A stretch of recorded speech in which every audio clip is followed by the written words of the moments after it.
अस्सलामुअलैकुम। उम्मीद करती हूँ कि आप सब लोग खैर खैरियत से होंगे। आज के हमारी वीडियो का जो टॉपिक है वो है एक्सरसाइज 8.3, जिसमें हम लोग क्वेश्चन नंबर 4 से ऑनवर्ड्स डिस्कस करेंगे। मैंने आपकी बुक का क्वेश्चन नंबर 1 और 2 सॉल्व कर दिया था। क्वेश्चन नंबर 3 उसी पैटर्न पर था, इसलिए हमने उसको सॉल्व नहीं किया था और साथ में हमने उसकी एग्जाम्पल नंबर 1 जो थी वो डिस्कस कर ली थी। वो एक टाइप के सवाल थे। आज जो हम सवाल करेंगे एक्सरसाइज 8.3 के अंदर, उसकी टाइप डिफरेंट है, जिसमें हम रेसिप्रोकल वाली चीज़ जो है उसको समझेंगे। ठीक है, मैंने आपकी बुक का क्वेश्चन नंबर 4 राइट डाउन करके सोल्यूशन की हेडिंग डाल के यहाँ पर अगेन जो है वो क्वेश्चन रिपीट कर लिया है। अब मैं सिंपली ये करूँगी कि मेरे पास अब आपको दिख रहा है कि मुझे सवाल को क्वाड्रेटिक इक्वेशन में कन्वर्ट करना है, लेकिन ये दूर दूर तक कहीं भी क्वाड्रेटिक इक्वेशन में बन नहीं रहा, क्योंकि इसमें आपने आइडेंटिफाई किस तरीके से करेंगे। अब हम देखिए यहाँ पे 2x + 3 और इसी के अपॉन में भी 2x + 3 है। यहाँ पे जो x + 1 है वो वहाँ पे ऊपर x + 1 है। इट मीन्स कि अगर मैं यहाँ पे कोई चीज़, इस चीज़ को मैं किसी y, z या q के बराबर सपोज कर दूँ तो ये हमारे पास ऑटोमेटिकली 1/q या 1/z या 1/p बन जाएगा। ठीक है, जो भी हम वेरिएबल यहाँ पे सेलेक्ट करें, मैं आपको सबसे पहले करके दिखाती हूँ। Let 2x + 3 upon x + 1 is equals to y। ठीक है, अच्छा वो वेरिएबल सेलेक्ट नहीं करते, मैंने प्रीवियस वीडियो में भी डिस्कस किया था, जो यहाँ पे ऑलरेडी गिवन है। उसके अलावा आप A to Z में से कोई सा भी कर लें, जस्ट वो वाला मत करिएगा जो गिवन है। ठीक है, अगर मैंने इस चीज़ को y के बराबर सपोज कर लिया, सो हमारे पास ये वाली जो चीज़ है यहाँ पे आ जाएगा हमारे पास then x + 1 upon 2x + 3 is equals to 1/y। सीधी सी बात है, अगर आपने इस चीज़ को y के बराबर सपोज किया था तो ये चीज़ हमारे पास 1/y हो जाएगी, क्योंकि ये इसका रेसिप्रोकल है। रेसिप्रोकल में हमारे पास वो चीज़ अपोजिट हो जाएगी। यहाँ पे इसकी डिनोमिनेटर में भी 1 है, अगर मैं इसको पलटा दूंगी तो 1/y हो जाएगा। ठीक है, अब हमारे पास क्या होगा सिंपली कि अब हम लोग इसको जहाँ जहाँ ये हमने सपोज किया था वहाँ पे ये चीज़ रख लेते हैं। तो यहाँ पे मेरे पास 2x + 3 अपॉन x + 1 की जगह मैंने रखा y + 6 मेरे पास सवाल में गिवन था। यहाँ पे आया मेरे पास 1/y इज इक्वल्स टू 7। सही है। अब आपके दिमाग में एक सवाल आना चाहिए कि इस y को इस y से कैंसिल कर देते, तो नहीं, ऐसा नहीं हो सकता। एक चीज़ हमारे पास जो मोस्ट कॉमनली दिमाग में ये आती है कि हम इस y को उठा के इक्वेशन की दूसरी साइड मूव करते हैं। तो नहीं, इस y को हम इस तरीके से इक्वेशन की दूसरी साइड मूव इसलिए नहीं कर सकते क्योंकि यहाँ पे अभी हमें एलसीएम लेना पड़ेगा। तो अगर मैं इससे एलसीएम लूँगी तो सिंपली मेरे पास ये होगा कि यहाँ पे मेरे पास वोल अपॉन में वो चीज़ आ जाती है। ये y इससे भी मल्टीप्लाई होगा और ये y इससे भी मल्टीप्लाई होगा। तो ये इस तरीके से कुछ आएगा कि हमारे पास ये y मल्टीप्लाई होगा, y से हो जाएगा y² + 6 upon y is equals to 7।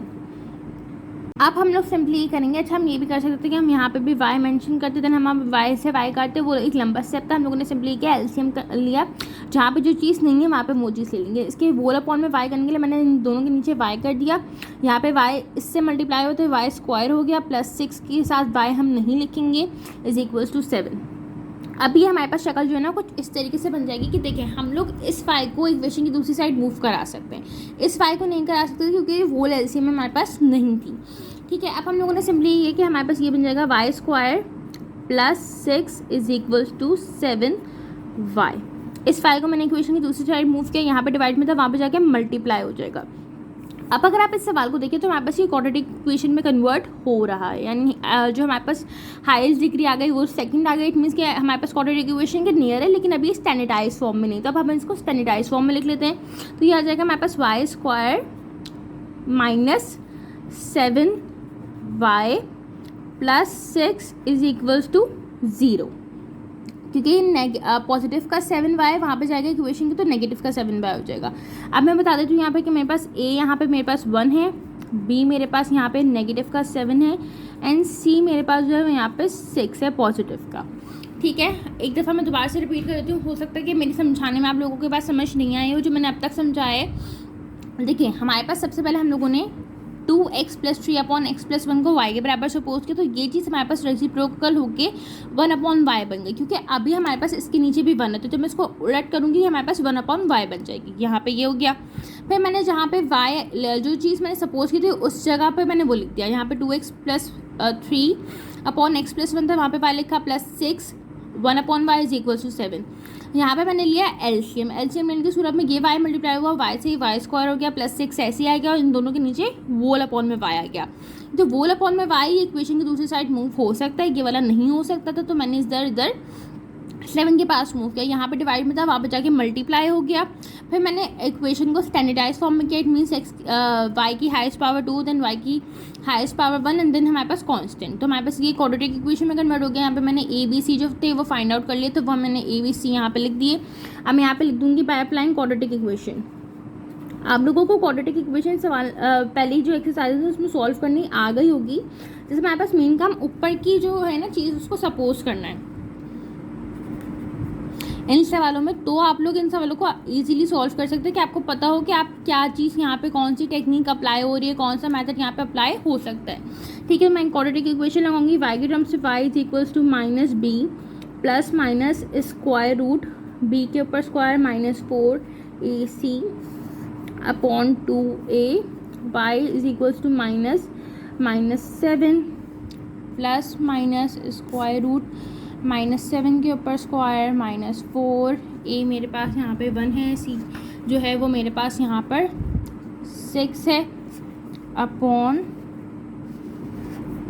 2 और a, y is equals to ये पॉजिटिव का 7 हो गया प्लस माइनस स्क्वायर रूट ये 7 था हमारे पास जो है वो 49 में कन्वर्ट हो जाएगा और 6 4 से हमारे पास होता है 24 अपॉन 2/2।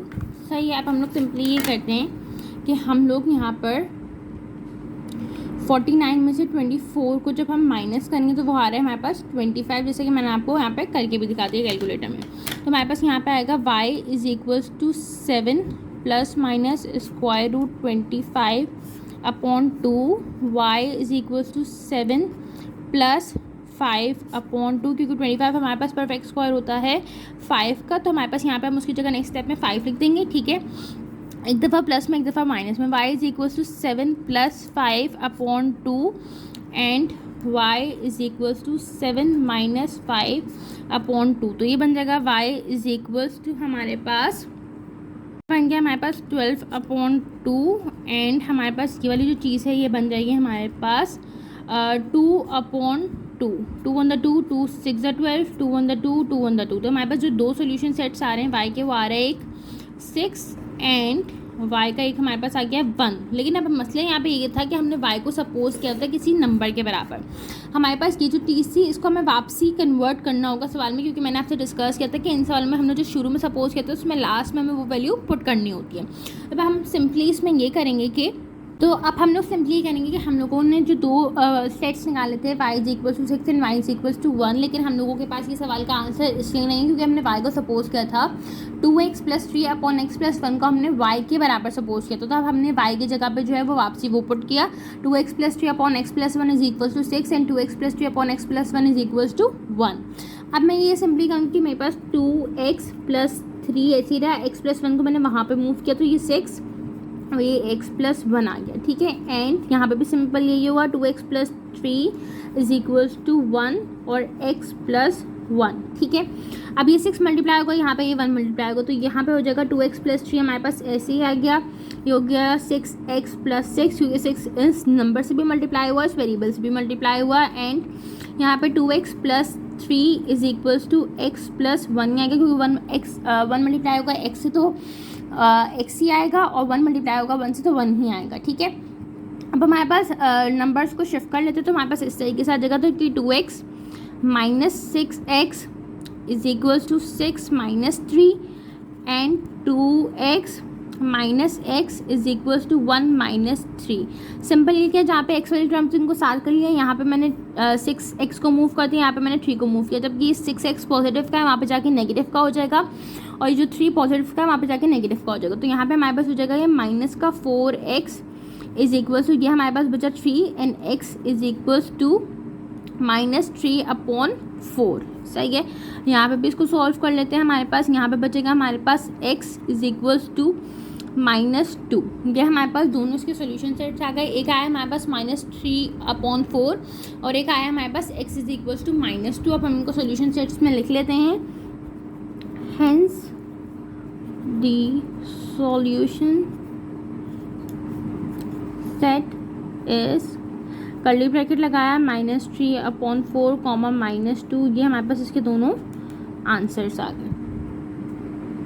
अब हम लोग चलते हैं आपकी बुक के क्वेश्चन नंबर 5 की तरफ, जो मैंने राइट डाउन कर लिया है वो काफ़ी हद तक सिमिलर है हमारे पास प्रीवियस क्वेश्चन के। जो हमारे पास क्वेश्चन नंबर 4 था, इसमें भी अगर आप सवाल को नोटिस करें तो हमारे पास जो चीज़ यहाँ पे अपॉन में जा रही है वो ऊपर आएगी और जहाँ पे ऊपर है वो नीचे आएगी। इट मीन्स कि अब हम इसको भी रेसिप्रोकल वाली टर्म से सॉल्व कर सकते हैं। इस सवाल में बस एक जो स्टेप चेंज आएगा वो ये आएगा कि हमारे पास यहाँ पे स्क्वायर रूट्स दिए हैं, तो उसका हमें कोई ज़्यादा फर्क नहीं पड़ेगा। वो जब हम लास्ट में दो वैल्यूज निकाल के वापसी वैल्यू पुट करते हैं जिसको हमने सपोज किया होता है जिसके बराबर, तो उसमें उसका काम आता है, वरना वैसे इसका कोई इशू नहीं है। ठीक है, मैं सिंपली यही करूँगी कि मैंने क्या किया, let square root 2x + 1 upon x square + 1 is equals to t।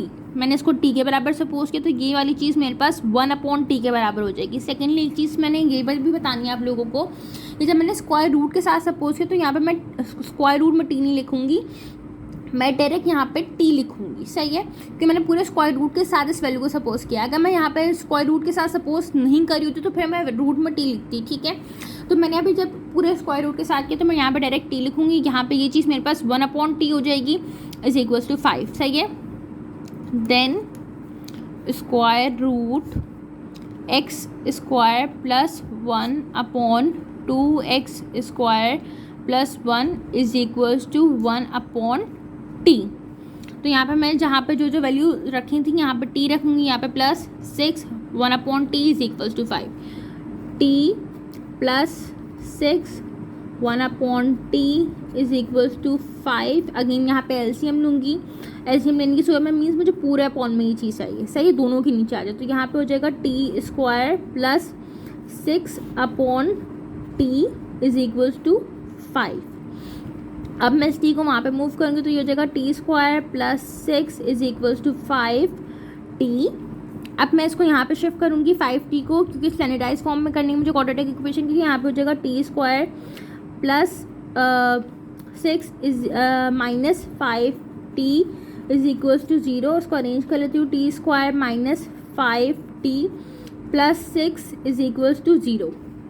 a मेरे पास आ गया यहाँ पे 1, b मेरे पास यहाँ पे आ गया -5 एंड c यहाँ पे जो है वो मेरे पास आ गया 6। अब मैं वही अप्लाइंग क्वाड्रेटिक इक्वेशन करूँगी, उसमें क्वाड्रेटिक इक्वेशन के अंदर इसकी वैल्यूज पुट करके आपको दिखाती हूँ।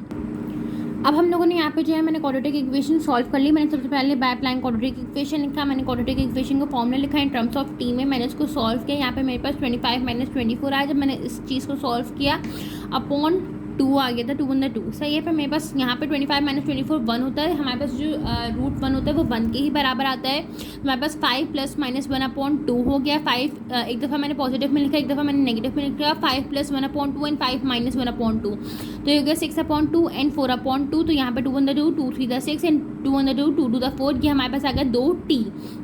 मगर अब हमारे पास यहाँ पे सवाल चेंज क्यों होता है, क्योंकि हमारे पास t मैंने सपोज किया था इसके बराबर, तो अब मैं यहाँ पे t की जगह पे वही चीज़ें लिखूँगी। ठीक है, मैंने यहाँ पे जो t था, t की जगह पे मैंने ये जो टर्म सपोज की थी उसको रखा, जिसको बराबर मैंने t को सपोज किया था। अब मैं क्या करूँगी, मैं दोनों के ऊपर स्क्वायरिंग ऑन बोथ साइड कर लूँगी, यानी इसके ऊपर अलग स्क्वायरिंग ऑन बोथ साइड होगी, इसके ऊपर अलग स्क्वायरिंग ऑन बोथ साइड होगी, ताकि मेरे पास ये रूट कैंसिल आउट हो और मेरे पास इस सवाल जो है वो सिंप्लीफाई फॉर्म में आ जाए। तो हमारे पास ये जब इससे स्क्वायर रूट से रूट कैंसिल होगा तो ये मेरे पास बन जाएगा 2x स्क्वायर।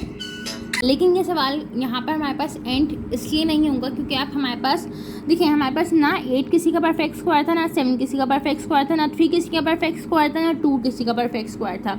ये सवाल इट्स क्वाइट लेंदी है मगर आसान है, इतना मुश्किल नहीं है। आप हम लोगों को सिंपली ये करना है कि हमारे पास मैथ्स में ना एक रूल होता है। रूल समझाने के लिए आपको बहुत ईजी वर्ड्स में ये बात समझाती हूँ कि जब भी हमारे पास स्क्वायर रूट नीचे वाली टर्म पे आ जाता है, डिनोमिनेटर पे आ जाता है, तो हम लोगों के पास सिंपली होता है कि हम उसको मैथ्स में एक बेवा की तरह कंसीडर करते हैं, जिसको हमें लास्ट में तौर पे नीचे से रिमूव करना होता है। बस आप लोग सिंपली इसको याद रखें।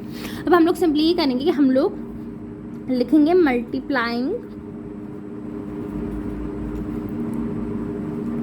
And dividing by conjugate. ये रूल होता है हमारे पास multiply and dividing by conjugate का। हम लोगों ने सिंपली क्या, x is equals to iota, root 8 को ऐसे लिख लिया, रूट 7 को ऐसे लिख लिया। दोनों के ऊपर रूट था, रूट मैंने दोनों की ब्रेक कर दी, मल्टीप्लाई बाय √7, यहाँ पे मल्टीप्लाई बाय √7 हो जाएगा। मैंने क्या किया, होल अपॉन में √8 था, मैंने दोनों का रूट ब्रेक कर लिया, इसके ऊपर अलग रूट रख दिया, इसके ऊपर अलग रूट लग गया। ये कॉन्जुगेट नीचे वाली टर्म से मल्टीप्लाई एंड डिवाइड होता है, तो मैंने मल्टीप्लाई कर दिया, यहाँ पे डिवाइड भी करवा दिया। यहाँ पे भी सिंपली यही होगा कि x is equals to iota, √3 मेरे पास ऐसे ही रहा, √2 multiply by √2 and divided by √2। सही है।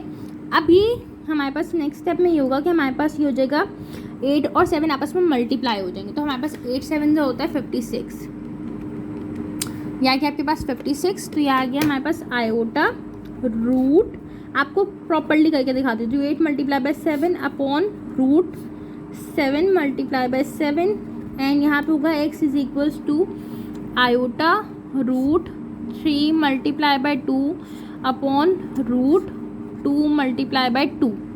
प्रॉपर्ली हम काम करें, ठीक है। अब आपके पास क्या होगा कि ये दोनों तो पेयर बन के बाहर आ जाएंगे, ये दोनों भी पेयर बन के बाहर आ जाएंगे, इट मीन्स कि रूट से निकल जाएंगे। ऊपर वाले जो हैं नंबर्स आपस में मल्टीप्लाई हो जाएंगे, तो ये हो जाएगा x is equals to iota √56 upon 7 and x is equals to iota √2 3 6 upon 2। हमारे पास यहाँ पे रूट की साइन रिमूव हुई है, तो इसलिए मैं इसको इस तरीके से लिखूंगी, plus minus iota √56 upon 7 and x is equals two plus minus iota √6 upon 2। तो मैं इसका सोल्यूशन सेट लिख लेती हूँ, ये हमारे पास फाइनली हो गया। Hence the solution set is, curly bracket लगाऊंगी, plus minus iota √56 upon 7 and plus minus iota √6 upon 2, और ये मेरे पास आ गया इसके दोनों आंसर।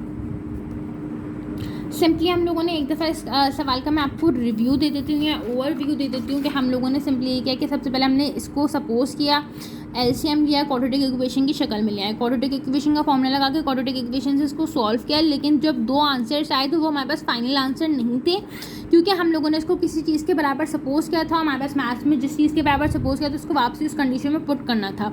अब आप बोलेंगे जब वापसी ही पुट करना था हमने उस सवाल को उसी के अंदर, तो हमने इसको सॉल्व ही क्यों किया? तो सॉल्व इसलिए किया इस तरीके से क्योंकि इस सवाल को सॉल्व करना is really complicated as compare to इन छोटी छोटी टर्म्स को सॉल्व करना। तो हमने इसको सिंप्लीफाई फॉर्म में लाने के बाद इसका जो था वो सोल्यूशन किया हम लोगों ने, यहाँ पे स्क्वायरिंग ऑन बोथ साइड करके हमारे पास इक्वेशन के दोनों तरफ जो 2 सोल्यूशन सेट्स आए थे उन पे दोनों पे स्क्वायरिंग ऑन बोथ साइड की, इसको सॉल्व किया। फिर हम लोगों के पास क्योंकि हमें x की वैल्यू चाहिए थी तो हम लोगों ने सिंप्लीफाई किया, मगर हमें देखा कि यहाँ पे हमारे पास √7 नीचे आ रहा है डिनोमिनेटर में, √2, तो हमने मल्टीप्लाई डिवाइडेड बाय कॉन्जुगेट वाला काम किया और फिर हमने इसके 4 सोल्यूशन सेट निकाले, क्योंकि प्लस माइनस इट मीन्स कि यहाँ पे plus iota √56 upon 7 minus iota √56 upon 7, तो इस तरीके से 4 सोल्यूशन सेट बन जाएंगे। इसको भी जब हम खोल के लिखेंगे, आप चाहें तो डायरेक्ट प्लस माइनस करके भी लिख सकते हैं, आप चाहें तो इस तरीके से भी लिख सकते हैं, दोनों में बिल्कुल सेम आंसर आएंगे और बिल्कुल परफेक्ट आंसर है। सोल्यूशन सेट आपने लास्ट में लिखना है, वरना आपके पास बुक पेपर के अंदर एक नंबर डिटेक्ट हो जाएगा।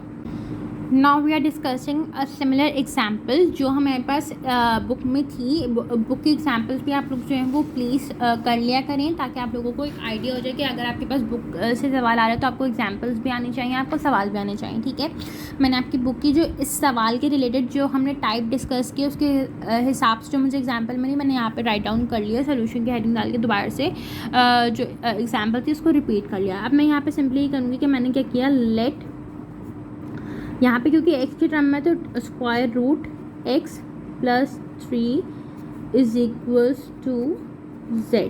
ठीक है, तो यहाँ पे z लूँगी, तो यहाँ पे हमारे पास होगी, मैंने इस चीज़ को z के बराबर सपोज किया तो ये 1 अपॉन z हो जाएगी। तो यहाँ पे इस तरीके से आ जाएगी 8z minus 1 upon z is equals to 2। अब मैं उम्मीद करती हूँ कि आपको ये चीज़ बिल्कुल क्लियरली, अगर पिछले सवालों में कहीं मुझसे समझाने में कोई चूक रह गई तो अब आपको ये वाली चीज़ अब क्लियर हो गई होगी कि यहाँ पे हमने z लिया तो यहाँ पे 1 अपॉन z हो गया। ठीक है, अगेन हम यहाँ पे एलसीएम लेंगे क्योंकि हम इसको डायरेक्ट इक्वेशन की दूसरी साइड मूव नहीं कर सकते, तो यहाँ पे हो जाएगा 8z square minus 1 upon z is equals to 2।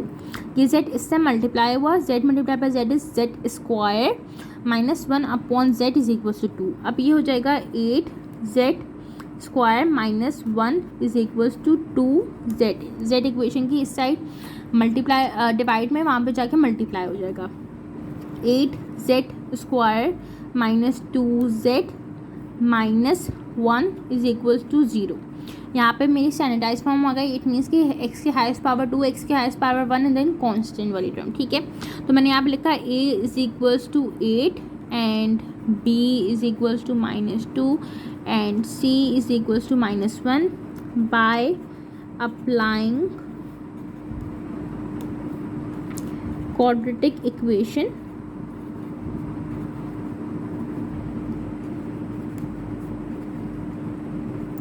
तो हमारे पास ये हो जाएगा यहाँ पर कि z is equals to -b plus minus square root b के ऊपर स्क्वायर -4ac अपॉन 2a।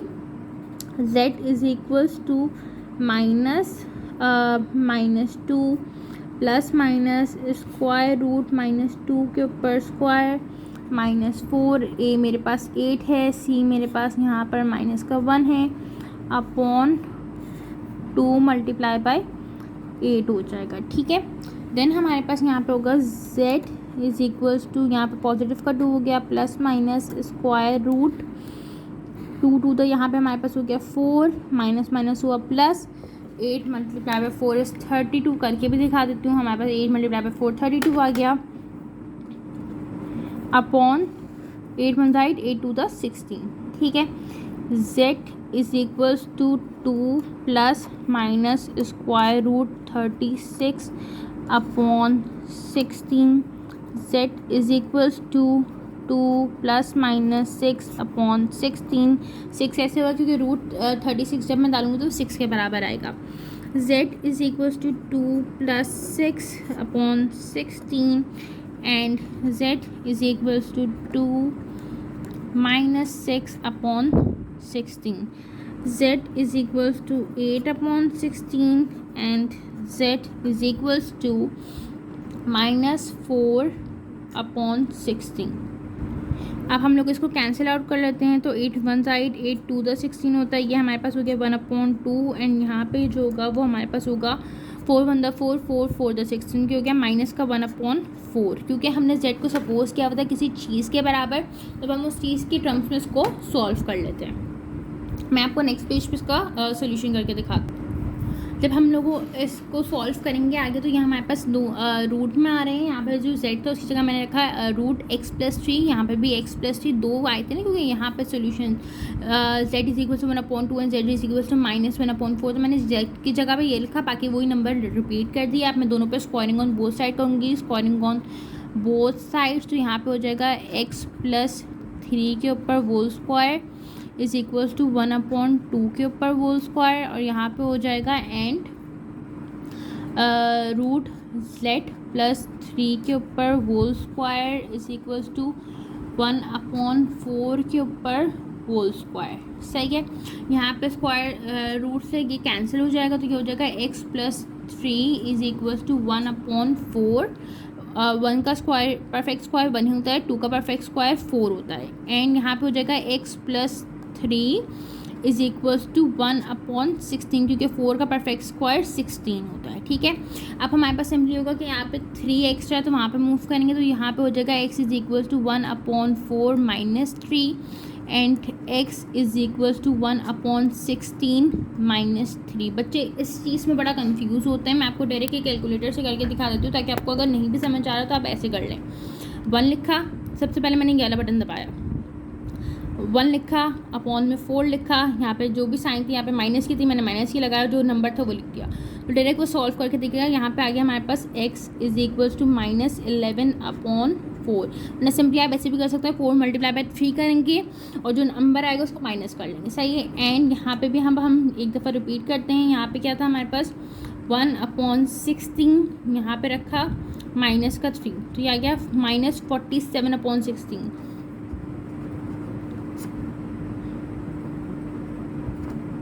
सही है, तो हमारे पास ये दो सोल्यूशन सेट्स आ गए। अब हम इनको लिख लेंगे हेंसी सोल्यूशन सेट।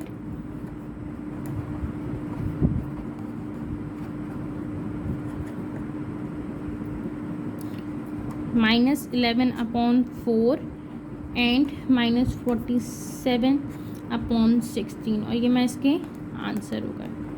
उम्मीद करती हूँ कि आप लोगों को ये वीडियो पसंद आई होगी। मैंने जो कॉन्सेप्ट आपको समझाने की कोशिश की वो आपको क्लियर हो गया होगा। अगर मुझसे कोई गलती हो गई ये समझाने तो उसको प्लीज़ इग्नोर कर दिएगा। काइंडली मुझे फीडबैक प्रोवाइड करें समझाने पर, क्वालिटी पर, और आपको अगर चीज़ें समझ आ रही हैं क्लियरली तो प्लीज़ मुझे अपना फीडबैक ज़रूर प्रोवाइड करें।